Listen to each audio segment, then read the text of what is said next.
ini di zaman revolusi teknologi informasi ini, di zaman revolusi teknologi komunikasi, di mana informasi pengetahuan begitu mudah didapat sebenarnya, karena kemudahan-kemudahan ini, kecepatannya, jumlahnya, volumenya itu luar biasa banyaknya.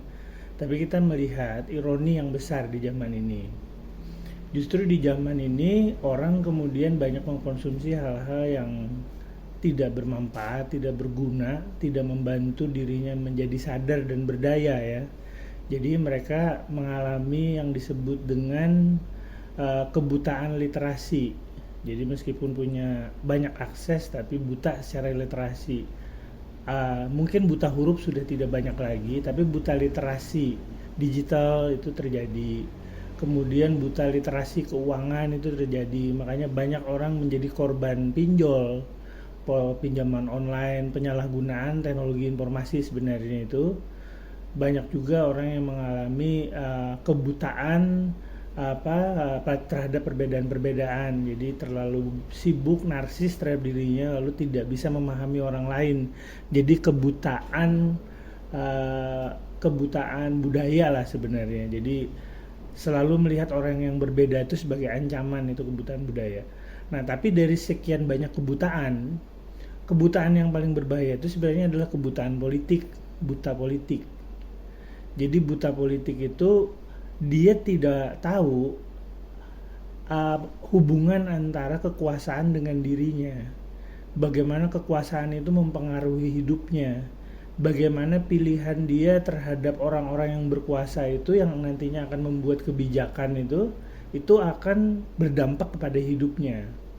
Nah, kebutaan politik itu yang kemudian melahirkan ketidakpedulian, melahirkan kebingungan gitu ya, melahirkan apatisme gitu. Nah, itu adalah tantangan sebenarnya. Selain tantangan revolusi informasi, itu tantangan demokrasi di zaman sekarang.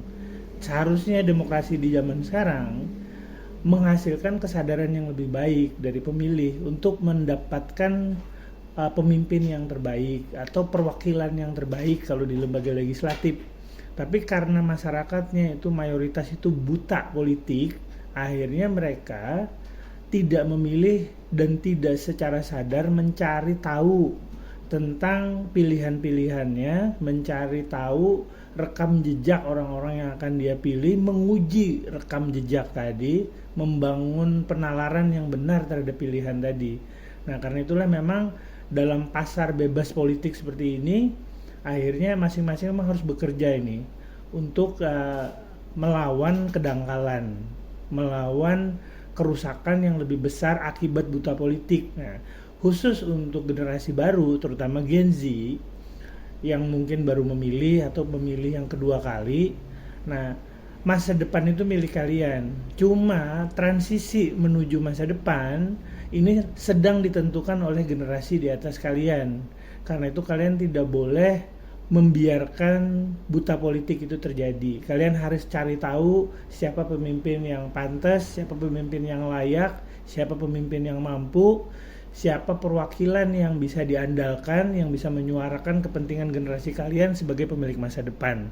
Saya kira itulah pentingnya kita melakukan pemberantasan buta politik sebenarnya melalui pendidikan politik. Saya kira itu.